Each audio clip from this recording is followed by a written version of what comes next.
code électoral dans son intégralité qui tombe. Ok? Mais uniquement les dispositions contraires à la Constitution. C'est pourquoi ma thèse, c'est de dire que l'article 121 n'est pas à anéantir dans son entièreté. Parce que l'alinéa premier ne pose aucun problème. Cet alinéa 2, par contre, qui vient violer une prescription constitutionnelle, doit être réputé non écrit. C'est comme ça qu'on dit en droit. C'est-à-dire qu'on devrait lire l'article 121 comme si cet alinéa 2 n'existait pas. C'est ça en droit. Quand on dit qu'une disposition est réputée non écrite, ça veut dire que le reste du corpus du code électoral est maintenu, est-ce que vous voulez dire que mais extirpé de cet alinéa qui fait problème. Est-ce que le ministre Grégoire n'en est pas conscient, celui qui est un vieux routier de la politique, il sait bien que la Constitution permet à Maurice Kamto d'être candidat au vu de la loi fondamentale de notre pays, et que même les articles que vous avez évoqués il y a un instant, y compris ce livre que j'ai retrouvé d'ailleurs, hein, la Constitution de la République du Cameroun, commentaire article par article. C'est de ça qu'il est question. Par les plus grands éminents juristes camerounais. Peut-être pour nos auditeurs, vous pouvez lire la liste des contributeurs, pour qu'on voit bien les noms qui ont contribué à la rédaction de cet ouvrage. C'est énorme quand même. Okay. C'est des grosses têtes qui sont là-dedans. Mais c'est toute la crème du droit public camerounais. Comment comprendre? Ça veut dire qu'il n'y a plus de débat finalement sur cette question de mandat impératif. Mais c'est ceux qui essaient de développer le contraire, je les attends. Sur le terrain du débat. Justement, mais est-ce qu'il y a eu des cas comme ceux-là et qui ont prospéré ailleurs? Mais bien sûr, je crois que le cas de la République en marche, Emmanuel Macron, l'article 15 du Cameroun est la reproduction de l'article 27 de la Constitution française. Ah bon? Et la République en marche n'existait pas pendant les élections législatives en France. Et la France aussi veut que pour participer à l'élection présidentielle, il faut avoir des élus.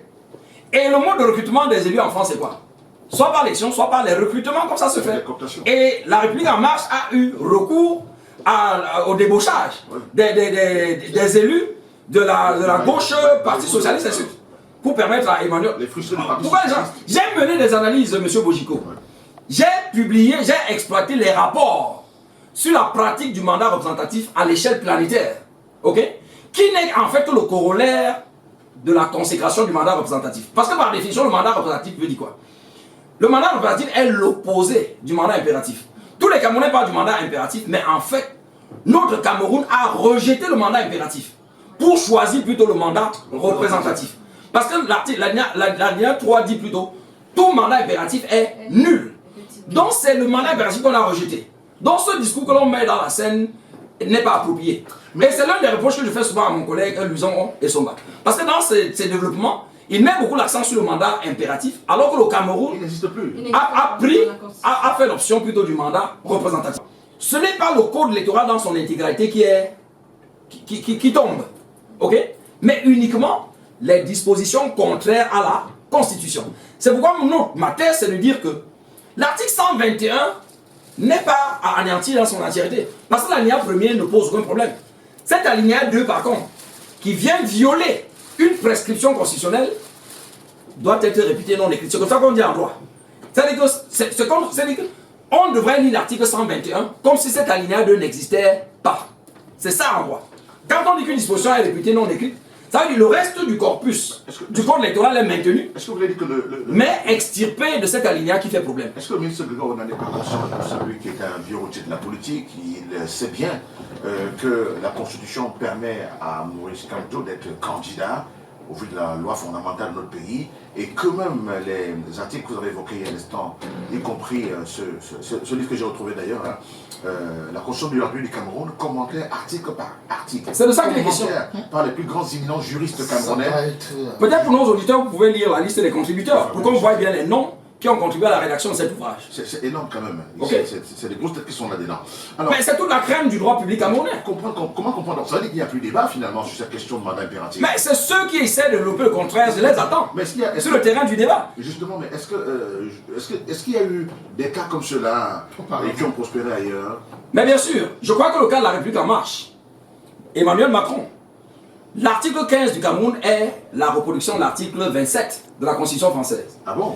Et la République en marche n'existait pas pendant les élections législatives en France. Et la France aussi veut que pour participer à l'élection présidentielle, il faut avoir des élus. Et le mode de recrutement des élus en France, c'est quoi? Soit par l'élection, soit par les recrutements, comme ça se fait. Et la République en marche a eu recours au débauchage des élus de la gauche, Parti Socialiste, ainsi de suite, pour permettre à Emmanuel. Les frustrés du Parti Pourquoi les gens? J'ai mené des analyses, M. Bojiko. J'ai publié, j'ai exploité les rapports sur la pratique du mandat représentatif à l'échelle planétaire. Ok? Qui n'est en fait que le corollaire de la consécration du mandat représentatif. Parce que par définition, le mandat représentatif veut dire quoi? Le mandat représentatif est l'opposé du mandat impératif. Tous les Camerounais parlent du mandat impératif, mais en fait, notre Cameroun a rejeté le mandat impératif pour choisir plutôt le mandat représentatif. Parce que l'alinéa 3 dit plutôt, tout mandat impératif est nul. Donc c'est le mandat impératif qu'on a rejeté. Donc ce discours que l'on met dans la scène n'est pas approprié. Mais c'est l'un des reproches que je fais souvent à mon collègue Luzon et Somba. Parce que dans ces développements, il met beaucoup l'accent sur le mandat impératif, alors que le Cameroun a fait l'option plutôt du mandat représentatif. Or, l'essence du mandat représentatif, c'est quoi? Pour que chacun comprenne. Lorsqu'un pays opte pour le mandat représentatif, ça veut dire que l'investiture n'est que le moyen pour accéder à la candidature. D'accord? Mais une fois que vous êtes élu, le mandat est le vôtre et non pas celui de votre parti. C'est pourquoi vous comprenez bien que tous ceux qui ont démissionné, ont été exclus, continuent d'exercer leur mandat. Parce que justement, si le mandat appartenait au parti, l'exclusion devait entraîner la perte du mandat. Donc, dans son essence, le mandat représentatif vise à assurer l'indépendance de l'élu vis-à-vis du parti qu'il a élu. Et le pouvoir d'investiture est un attribut du mandat. Et en ce moment, okay, les EKO, les conseils municipaux PCRN, non, peut-être c'est veulent aller au RDPC. Qu'est-ce que nous avons dit maintenant? Est-ce que la commune des EK est désormais RDPC ou elle est toujours PCRN? Mais écoutez, ça veut dire que en fait, la coloration politique a changé. Puisque le mandat appartient à l'élu. L'élu qui hier était PCRN, s'il y avait un conseil municipal aujourd'hui à la commune des EK, mais ceux-là afficheraient les fichiers du RDPC. C'est leur droit, c'est la conséquence du mandat représentatif. Donc, il y a un compatriote, pour ne pas le nommer M. Rifoué, qui a posé la question de savoir si l'article 15 s'appliquait aux conseils municipaux. Mais je lui ai répondu. Je lui ai dit, mais c'est évident. Est-ce qu'il peut m'expliquer par quel mécanisme Joseph Espoir Billon siège, continue d'être maire à Douala 5e? Est-ce qu'il peut m'expliquer?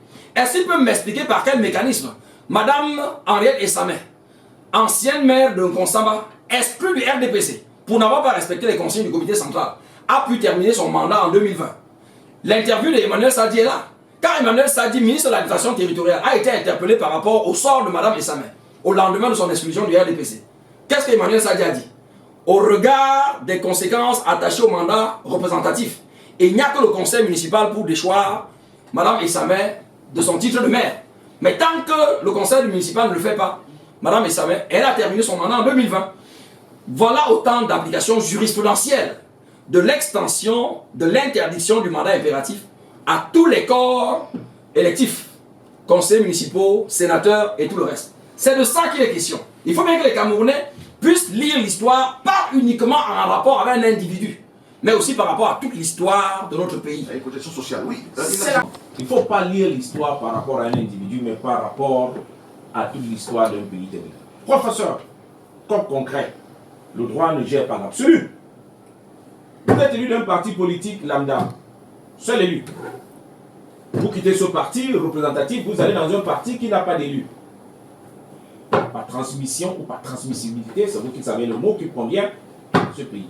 À l'élection présidentielle, les deux partis déposent des candidatures à l'élection présidentielle. Le débat au Conseil constitutionnel se fait comment? Dans la compréhension du droit. Pour moi, les deux partis doivent être admis. Les candidats des deux partis doivent être admis. Alors, parce que je vous dis de mon point de vue. Je permets, professeur, oui, justement, parce que c'est ça qui embraye exactement l'attitude qui est la nôtre. Et je le dis devant Cyril, que c'est fort de ce raisonnement que nous avons fait à l'intérieur de nous les 7 pour arriver à la conclusion que la meilleure méthode pour nous, c'est que tout le monde dépose. Le Conseil constitutionnel tranche et on décide le candidat consensuel. Donc vous voyez que nous avons réfléchi à cette question et nous pensons que nous sommes de la bonne voie. Et on va sortir par là parce qu'on a une intervention à 50 dans une minute. Professeur, vraiment, votre dernier mot. Sur cette question, vous avez tellement de choses à nous apprendre. J'espère que seulement on regarde même des réactions des auditeurs. Vous avez tellement de choses à nous apprendre sur le droit. On comprend que le droit il est complexe mais il est profond. Alors, et si finalement on remettait l'église au centre du village, si finalement on laissait le droit réguler la société camerounaise, professeur, serons-nous dans toutes ces crises que nous avons aujourd'hui? Ah mais non du tout. Mais puisque je dis qu'il n'y a aucun mystère par rapport à l'application de nos textes. C'est vrai que nos législateurs font preuve quand même de beaucoup de légèreté. Parce que en fait, c'est alinéa 2 qui fait problème. Je comprends bien quand il lit l'exposé des motifs de la modification du code électoral. On part de l'idée qu'en 2011, il y a eu 59 candidats. Et donc l'objectif était de resserrer un peu. Mais vous avez diagnostiqué un problème, mais vous avez trouvé la mauvaise solution.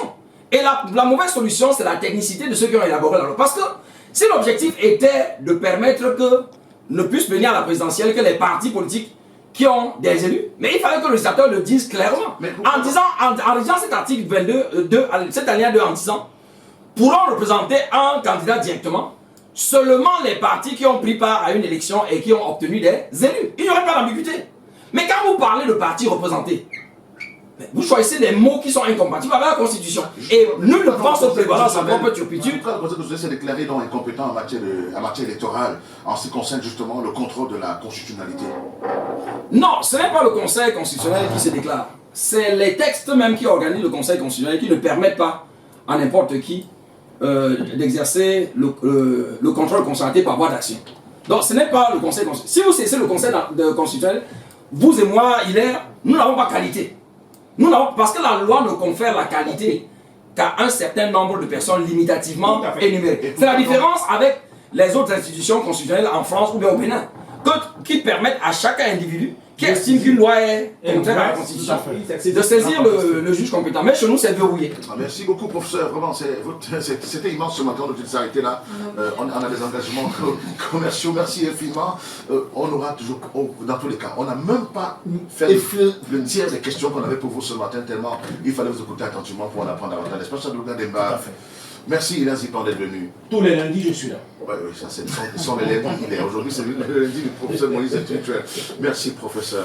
Je sais que vous avez encore beaucoup à nous apporter. Le débat se poursuit à la télévision le soir. Il sera l'invité du grand plateau. Ne manquez pas ce soir à partir de 19h avec Claude Maillot sur Balafon Télévision. Pour ça, donc, nous fera l'honneur à... Ah non, c'est pas aujourd'hui. Non, c'est pas aujourd'hui. Aujourd'hui, je suis pris dans un engagement ailleurs. Ah d'accord, c'est plutôt demain. En tout cas, vous aurez... C'est ça, demain. Nous allons communiquer là-dessus. Excellente journée à tous et à tous. Bon lundi et bon dernier lundi du mois de mai.